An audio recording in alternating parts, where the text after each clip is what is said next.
Assalamu alaikum warahmatullahi wabarakatuh. Em nome de Deus, clemente, misericordioso, louvado seja Deus, Senhor do Universo. Presto testemunho que não há divindades além de Deus único, sem sócios, filhos ou parceiros. Prestamos testemunho que não há divindades além de Deus e que o profeta Muhammad é seu último mensageiro, selo da profecia, que corrobora todos os anteriores de ensinamento e de paz. E aproveitando a semana em que os nossos irmãos cristãos comemoram o Natal, nós mostramos na íntegra, no original, o que significa o nascimento desse grande profeta para nós, que é o profeta Jesus, que a paz de Deus esteja com ele, citado 25 vezes dentro do Alcorão.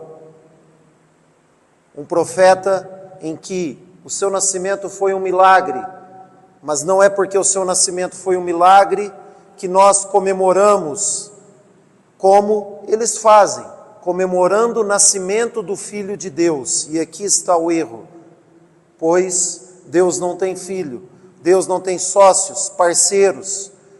Nós temos um capítulo claro no Alcorão, que Ele é o único, o eterno, o absoluto, que não gerou ou foi gerado em nada. Absolutamente nada é comparável a Deus. E isso está descrito em vários versículos da própria Bíblia, que o profeta Jesus veio para adorar um único Deus, que ele era servo de Deus, e jamais ele disse, eu fiz isso. Quando é relatado, por que me chamas de bom? O que Jesus respondeu? Por que me chamas de bom? Só há um que é bom, que é Deus. Está no Evangelho. Agora, há versículos adulterados que foram colocados pelo próprio homem que enganam as pessoas. E qual é a visão islâmica? E vamos voltar atrás, bem antes do nascimento da Virgem Maria, quando a sua família, Al-Imran, citada no Alcorão, quando seu pai, Al-Imran, essa família, na tradução Eli, e casado com Ana, quem eram esses dois? A mãe de Mariam era estéril, não podia ter filhos. E ela, juntamente com seu marido, eram dos virtuosos da época do povo de Israel. E ela suplicou a Deus por um filho. E depois de muito tempo, Deus agraciou ela com a gravidez. E quando ela estava grávida, ela fez uma súplica para Allah subhanahu wa ta'ala, que protegesse aquele menino do Satanás, do Shaitã. Porém, ela deu à luz a uma menina. E ela se entristeceu, dizendo, eu tive uma menina e não um menino, porque ela queria um menino que ficasse no templo. Na época, apenas meninos frequentavam o templo sagrado. E ela teve uma menina. E Deus relata isso, quando revela no Alcorão, por certo um menino não é igual a uma menina. E Deus diz, eu sei o que foi gerado. E nisso ela tem uma filha, e ela dá o nome de Mariam, e depois da morte do seu marido, essa menina cresce sob a proteção de Zacarias. E nós vemos que, sob a proteção dele, ela consegue acesso ao templo. E no templo, quando ela lá estava, Zacarias via milagres acontecer. Comida, do nada, aparecia. E ele dizia, de onde provém isso, ó Maria? E ela dizia, de Deus. Os milagres aparentes que eram vivenciados desde a época da mãe de Jesus. Que Deus esteja satisfeito com ela. E nisso nós vemos a importância de Maria no Islã. Enquanto os judeus não reconhecem, enquanto os cristãos colocam ela como mãe de Deus, nós, muçulmanos, colocamos ela num local alto, de respeito, a mulher mais santa que Deus colocou na terra. Tanto que, seja a família de Al-Imran, capítulo 3 do Alcorão, ou capítulo 19, com o nome dela, Surata de Maryam, vem descrito o seu próprio nome. 8 nomes são descritos dentro do Alcorão nos capítulos, e o nome dela está entre esses 8 nomes, tamanha a sua importância. Em detalhes que Deus elevou ela, e Deus colocou ela entre as mulheres virtuosas, e para nós a mais importante de todas. E ela cresce assim, sob a orientação de Zacarias e dentro do templo, e chega um momento em que o anjo chega até ela e anuncia a gravidez, anuncia o verbo de Deus, como é descrito no Corão. E ela se assusta, e ela fica atônita por conta de ser uma mulher virgem, não tem companheiro algum, como que vai ter um filho? E o anjo sopra sob a ordem de Deus e ela fica grávida. E a gravidez, com o tempo, ela não tem como mais esconder, e ela se refugia das pessoas, até chegar o nascimento de seu filho. E o nascimento, com as dores do parto insuportáveis, ela fica debaixo de um tronco de tamareira, e Deus faz correr um riacho ao seu lado, e manda ela sacudir o tronco da tamareira, um tronco gigante que era impossível, e Deus dá força para ela e cai tâmaras maduras para ela comer naquele momento. E aqui tem um milagre científico, que depois de muito tempo descobriram que tâmaras acelera o parto, auxilia a mulher, quando ela está grávida, nas contrações. E esse milagre está lá descrito dentro do Alcorão. Está escrito que acelera o parto? Não, cabe ao ser humano pesquisar, mas Allah colocou lá. Não está à toa, tudo tem detalhes no Alcorão, e a ciência tem um ponto de partida para chegar naquele descobrimento, e ele evoluir com o conhecimento que o Islã dá a todos. E ela tem o seu filho, Jesus, Isa, alayhi salam, filho de Maria, jamais filho de Deus. E agora? Ela tem que voltar, tem uma criança com ela. Ela vai voltar para o povo de Israel que lá está. E qual seria a pena para ela, como adúltera? A morte, com um bebê no colo, sem um pai para aquele bebê, e uma mulher que era considerada virtuosa por todos. Imagine, todos reconheciam a virtuosidade dela. Quando ela chega com um bebê, ela é atacada. Ninguém mais se lembra da virtuosidade dela. As pessoas se esquecem do bem que você fez, de quem você era, e começam a te atacar por um ato novo que chegou. Esse é o ser humano. O ser humano te aponta o dedo sempre. Você faz, ajuda, estende a mão. Quando você erra, ele te acusa. Esquece de tudo que você fez. E Allah subhanahu wa ta'ala, o que fala para ela?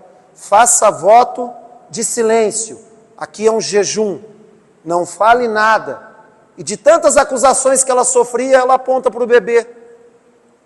E aí eles dão risada. Você quer que nós falemos com um bebê no berço? E aqui o primeiro milagre desse grande profeta. Não está em nenhum outro livro. Só no Alcorão esse milagre. de falar no berço. E a primeira coisa que ele diz: sou servo de Deus. A primeira coisa que ele diz não é filho de Deus, sou servo de Deus. E ele vai defendendo a honra da sua mãe, dizendo: sou servo de Deus, enviado como profeta. E nisso, o profeta Jesus, que a paz de Deus esteja com ele, é o único profeta que no nascimento, no berço, falou sobre que Deus orientou ele a preservar a oração e a zakat, a caridade e a purificação. Único de todos. E nisso ele defende a honra da mãe dele e diz: a mãe dele, não diz os pais, e que ele foi abençoado nessa vida e na outra. Nesse detalhe nós vemos que o nascimento dele, milagroso, e que ele foi protegido do Satanás. Apenas 2 de toda a humanidade foram protegidos pelo Satanás durante o nascimento. Maria, quando nasceu, e Jesus, o seu filho, que Deus os abençoe. O profeta sallallahu alaihi wasallam comprova e corrobora isso, dizendo: toda criança quando nasce, o shaitã, o Satanás, toca ela, por isso que ela chora. Apenas essas 2 crianças, quando nasceram, Maria e Jesus, não foram tocadas pelo Satanás. Lembrem lá atrás da súplica que a mãe de Maria fez para que Deus protegesse a sua filha, que ela não sabia, que achava que era filho, que nasceu a Virgem Maria e foi protegida, e ao mesmo tempo foi protegido o profeta Jesus, que a paz de Deus esteja com ele.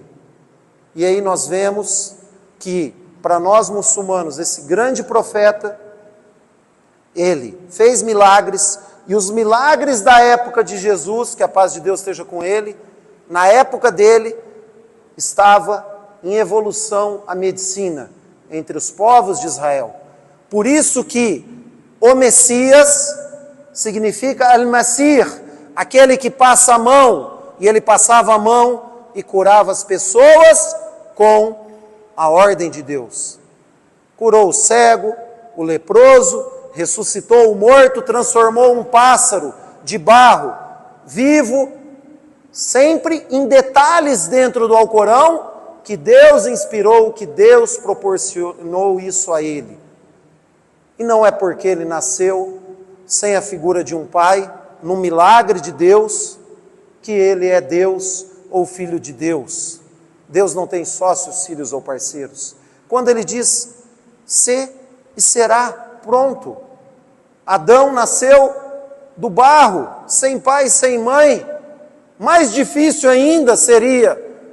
E Deus elenca isso no Alcorão, porque falam sobre Deus ter um filho. Deus criou Adão sem pai, sem mãe, do barro.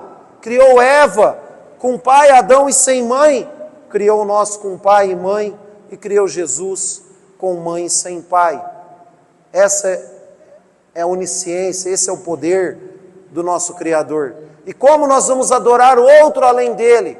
Como nós vamos colocar parceiros ao lado dele? Por isso falta conhecimento para muitos muçulmanos, que erram, não sabem dos detalhes dessa história, e acabam praticando algo que Deus proibiu. Como que eu vou praticar o nascimento do Filho de Deus? Como que eu vou comemorar isso? Como que vai partir de mim isso? Nós devemos orientar as pessoas, nós devemos fazer o que é correto. Isso é grave. Nós devemos entender que o respeito que nós temos com essas grandes figuras, o lugar que eles estão dentro do Islã, mas que Deus é onisciente, onipresente, todo-poderoso, só adoramos Ele, só suplicamos a Ele, só pedimos a Ele. Não pode ter brincadeira em nenhum momento desse. Nós não podemos cair no erro, nas enganações. Nós não podemos estar junto com a sociedade e virar as costas para a nossa fé. Devemos mostrar o que é unicidade, o que é o Tawhid, e jamais estar entre aqueles que renegam e colocam filhos ou sócios ou parceiros junto a Deus. A visão islâmica ela é clara, e a visão islâmica mostra esse respeito que nós temos dentro do Alcorão, junto ao profeta Jesus, junto à Virgem Maria, ao seu nascimento milagroso, e detalhes que só tem dentro do Alcorão. Que assim nós devemos ter esse conhecimento para não errarmos, para não passarmos aquilo que é errado para as pessoas, e mostrar, eu tenho a minha crença, eu respeito, ninguém está dizendo para você desrespeitar religião alguma, mas se você pratica, se você está junto, você está com eles, você está validando, você está auxiliando. Quando eu vejo muçulmanos fazendo árvore de Natal, muçulmanos chamando pessoas para comemorar o Natal, aí você perdeu a tua identidade, aí você perdeu todo o senso, e você não sabe o que é Tawhid na sua vida. É esse o detalhe, e o detalhe é uma linha muito tênue para você estar na incredulidade. O Tawhid é algo muito sério, que muitos desconhecem, e muitos não estudam, e acabam errando para fazer igual à sociedade, para cair no erro. Que tenhamos isso em nossas vidas, o conhecimento benéfico, sabendo que essa data foi criada. Achem dentro do Evangelho, onde está que Jesus nasceu dia 25? Achem, simplesmente achem. E aí as pessoas importam do paganismo algo, e aí você vai vivenciar isso, e sair do Tawhid, que tenhamos isso fora das nossas vidas, adorando a Deus corretamente, como o profeta Jesus ensinou. Adorar a Deus, amar a Deus sobre todas as coisas. Seguir Ele, o exemplo da sua mãe e de todos os profetas no dia a dia. Sabendo que esse grande profeta, se estivesse lá hoje, onde ele nasceu, na Palestina, ou ele estaria numa tenda como deslocado, ou um drone estaria assassinando ele em um minuto desses, como os nossos irmãos palestinos estão morrendo. E ele estava ao lado dos pobres, dos marginalizados e daqueles que eram os mais abastardos da sociedade. E hoje as pessoas fazem banquetes, se embriagam, comem o que foi proibido e se esquecem daqueles que passam fome e necessidade. E a injustiça corre solta e a falta de moral, de valores, acaba invadindo todas essas casas, onde apenas um dia se lembram desse grande profeta e se esquecem que nós muçulmanos praticamos os seus ensinamentos todos os dias, como ele se prostrava, rezando a sua mãe e toda a sua família. Nós fazemos 5 vezes ao dia, e nos valores nós colocamos isso todos os dias, lembrando ele e todos os outros. Que Deus nos abençoe, e a todos, assalamu alaikum wa rahmatullahi wa barakatuh.